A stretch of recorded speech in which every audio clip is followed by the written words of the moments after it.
হ্যাঁ, আসসালামু আলাইকুম বাচ্চারা। গত ক্লাসে আমরা 52 অঙ্ক সমাধান দেখেছিলাম। আজ দেখব 13 নম্বর। তো 13 নম্বরে বলেছে একটি ত্রিভুজাকৃত ক্ষেত্রের ভূমি 24 মিটার, প্রস্থ আর উচ্চতা 15 মিটার 50 সেন্টিমিটার হলে ক্ষেত্রফল নির্ণয় করে। চলো তাহলে আমরা সমাধানে চলে যাই। সমাধান দেওয়া আছে কি আমাদের ত্রিভুজাকৃত ক্ষেত্রের ভূমি 24 মিটার এবং উচ্চতা 15 মিটার 50 সেন্টিমিটার। তো এই সেন্টিমিটারকে আমাদের মিটারে নিতে হবে। তো আমরা জানি 100 সেন্টিমিটার হয় 1 মিটারে, 50কে 100 ভাগ দিলেও 0.5, তাই 0.5-এর সাথে 15 যোগ করলে 15.5 মিটার। আর আমরা জানি ত্রিভুজের ক্ষেত্রফল হাফ ভূমি গুণ উচ্চতা। তো ত্রিভুজকৃত ক্ষেত্রফল হাফ 24, ভূমি 24, উচ্চতা 15.5। তাহলে 2 একে 2, 12 দুগুণে 24, 12কে আবার 15.5 দিয়ে গুণ করলে হবে 186 বর্গ মিটার, 186 বর্গ মিটার। হ্যাঁ, এখন আমরা তারপরে সেম আরেকটা অঙ্ক আছে 16 নাম্বার, সেটা বের করব।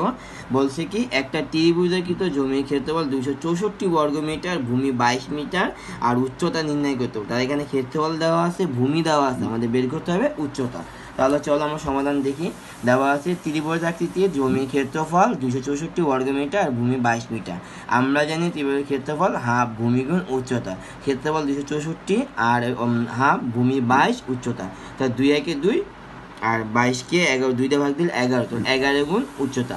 তাহলে এই যে এই পাশে ডান পক্ষটারে আমরা বাম পাশে নিয়ে আসি আর বাম পাশটারে ডান পাশে নিয়ে আসি। তাহলে এখানে 11 উচ্চতা গুণ 11, 11 গুণ অবস্থায় আছে। আমরা জানি গুণ গুণ থাকলে এক পাশে গুণ থাকলে তার অন্য পাশে গেলে ভাগ ভাগ হবে। তাহলে 11 গুণ ওই পাশে ভাগ হবে।